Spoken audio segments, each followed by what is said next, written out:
Pipe A can fill 50% of a tank in 4 hours and pipe B can fill the same tank completely in 12 hours. তাহলে বলছে যে পাইপে একটা ট্যাঙ্কের অর্ধেকটা 4 ঘন্টায় ভরতে পারে, যেখানে পাইপ বি ট্যাঙ্কটা 12 ঘন্টায় পুরোপুরি ভর্তি করতে পারে। If both the pipes are opened at the same time, যদি দুটি পাইপই একই সময়ে খোলা থাকে, in how much time will the water tank be completely filled, তাহলে কত সময়ে ওয়াটার ট্যাঙ্কটা পুরোপুরি ভর্তি হয়ে যাবে। তাহলে এখন দেখো আমাদের এ ট্যাঙ্ক কি বলছে, তোমার 50% ভর্তি করছে কত সময়ে, 4 ঘন্টায়। তাহলে 100% ভর্তি করতে তার নিশ্চয়ই ডবল সময় লাগবে, মানে 4 × 2 = 8 ঘন্টা। এখন দেখো দুটি পাইপই ভর্তি করছে, তাহলে দেখো আমরা এখানে একটু ছোট করে লিখতে পারি, পাইপ এ সে 8 ঘন্টায় ফিল করছে, আর পাইপ বি সেও ফিল করছে 12 ঘন্টায়।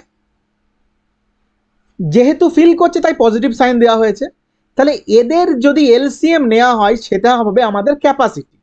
তাহলে কত হচ্ছে আমাদের এলসিএম, 8 আর 12 এলসিএম হয়ে যাচ্ছে আমাদের 24। এই 24 হয়ে যাচ্ছে ক্যাপাসিটি অফ দ্য ট্যাঙ্ক, মানে হচ্ছে 24 লিটার। এখন দেখো তাহলে এদের এফিসিয়েন্সি বার করি আমরা, কি হবে 24/8, তাহলে 3, তাহলে প্লাস 3 লিটার পার আওয়ার, এটা হচ্ছে এফিসিয়েন্সি এর। আর পাইপ বি এর এফিসিয়েন্সি কত, 24/12, মানে হচ্ছে প্লাস 2 লিটার পার আওয়ার। তাহলে কি দাঁড়ালো দেখো, এদের একত্রে এ আর বি এর এফিসিয়েন্সি কত হয়ে যাচ্ছে আমাদের, 3 + 2 মানে 5 লিটার পার আওয়ার। এখন দেখো আমার টোটাল ক্যাপাসিটি হচ্ছে 24, আর এ আর বি যেহেতু একসাথে ওপেন আছে এবং এদের একত্রে এফিসিয়েন্সি হয়ে যাচ্ছে 5 লিটার পার আওয়ার। তাহলে আমরা যদি এই 24কে এফিসিয়েন্সি দিয়ে যদি ভাগ করি তাহলে আমরা আনসার পাবো। কারণ আরেকটা জিনিস মনে রাখবে, যে ট্যাঙ্কের ক্যাপাসিটি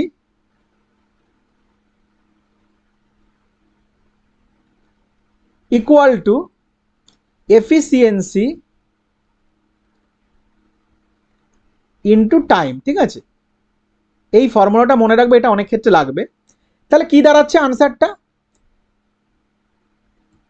4 × 5 = 20, তাহলে আওয়ার 4 আওয়ার, বাকি থাকছে হচ্ছে 4/5। এটাকে যদি 60 মিনিট দিয়ে গুণ করি তাহলে আমরা পাচ্ছি 5 × 12 = 60, মানে 4 × 12 = 48। তার মানে আনসার হয়ে যাচ্ছে 4 আওয়ার 48 মিনিট। তাহলে কারেক্ট অপশান হয়ে যাচ্ছে অপশান বি, 4 আওয়ার 48 মিনিট। এটা হয়ে যাচ্ছে আমাদের কারেক্ট অপশান।